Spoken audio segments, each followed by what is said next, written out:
आप जानते हैं 22 तारीख को प्रधानमंत्री जी की अपील पर जनता कर्फ्यू लगा। उसके बाद पहले लॉकडाउन की घोषणा हुई,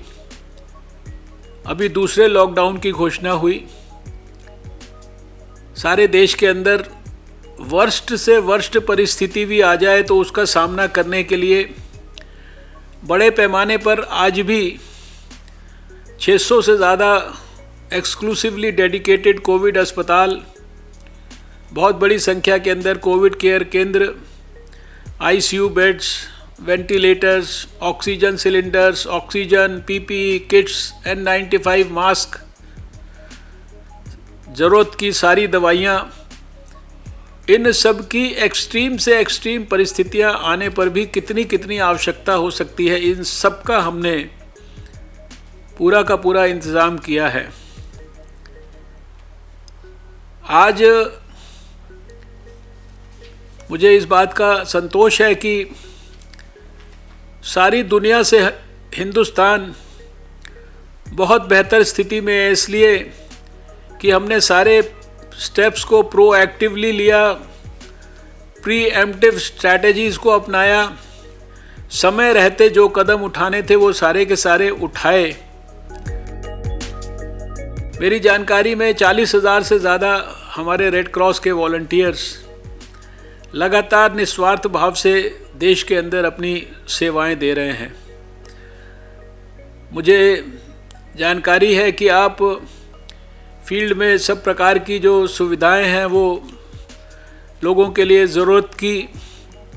वो खाने के पैकेट्स हो या दूसरी सामग्री हो, वो लोगों तक प्रोएक्टिवली पहुंचा रहे हैं। जो लोग जिनको कोई रैन बसेरों की, शेल्टर्स की, रहने की जगह की आवश्यकता है, जो कहीं ना कहीं फंस गए हैं, देश भर में ऐसे स्थानों पर आप उनकी मदद कर रहे हैं। और जो सबसे बड़ी बात है कि मैंने पिछले दिनों भी मीटिंग की थी और रेड क्रॉस के सभी लोगों के साथ बातचीत की थी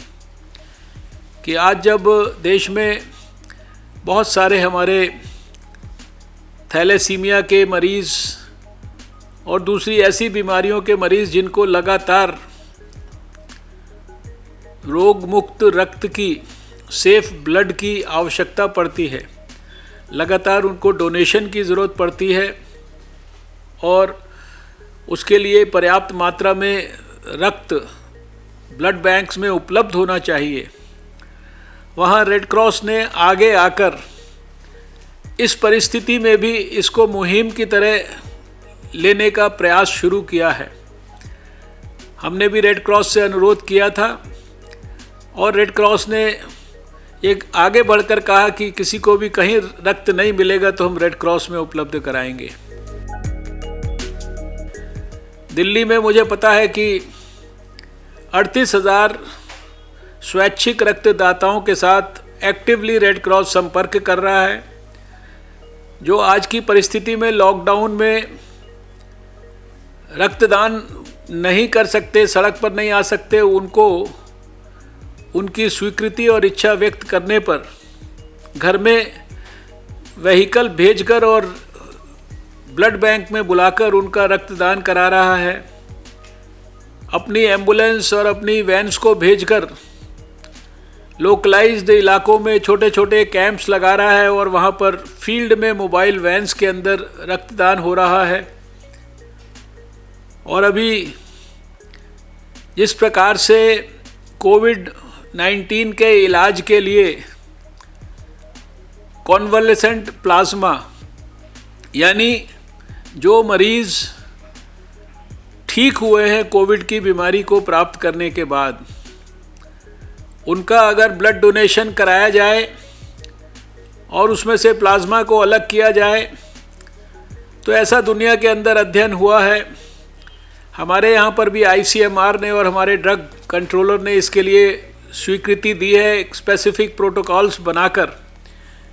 कि ऐसे कोविड से प्रभावित जो हो चुके हैं वो मरीज़ अगर अपना ब्लड डोनेशन करके और प्लाज्मा डोनेट करते हैं तो उनका प्लाज्मा जो है कोविड के गंभीर मरीज़ों में अगर इस्तेमाल होता है तो उसमें उनके ठीक होने की संभावनाएं बढ़ जाती हैं।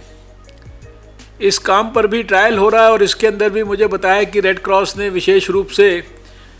गुजरात में एक मरीज का इस प्रकार के डोनेशन कराया और 1 दर्जन से ज़्यादा इस तरह के मरीजों को मोटिवेट किया है, प्रभावित किया है। ये अपने आप में बहुत अच्छी बात है कि आप समय की नज़ाकत के हिसाब से जो जो ज़रूरी नए एक्शंस लेने हैं वो सब भी आप लोग कर रहे हैं। आप अपनी जिम्मेदारी को निभा रहे हैं, आपको अपनी जिम्मेदारी का पूरा आभास है। देश को आज जहां एक तरफ डॉक्टर्स, नर्सेज, हमारे पैरामेडिक्स, इस तरह के कोविड वॉरियर्स जो फ्रंट से लड़ाई लड़ रहे हैं, उसके साथ साथ आपके जैसे वॉलंटियर्स भी कोविड वॉरियर्स के सहयोग में फ्रंट से लड़ाई लड़ते हुए इस काम को और ज़्यादा मुस्तैदी से करें। मुझे पूरा विश्वास है कि जब देश पूरी योग्यता, गंभीरता और संवेदनशीलता के भाव से इस जंग में अपने आप को जुटाएगा, अपना कंट्रीब्यूशन इसमें आहुति के रूप में देगा, तो निश्चित रूप से जब चारों तरफ से लोग इस काम में लग जाएंगे तो खाली डॉक्टरों के इलाज करने से ही नहीं, खाली सर्वेलेंस ऑफिसर्स के फील्ड में हाउस टू हाउस सर्वे से ही नहीं, अपितु जितनी और बाकी चीज़ों की समाज को आवश्यकता है, उन सब चीज़ों की मदद से हम कोविड के ऊपर जो जंग है उसमें विजय प्राप्त करेंगे।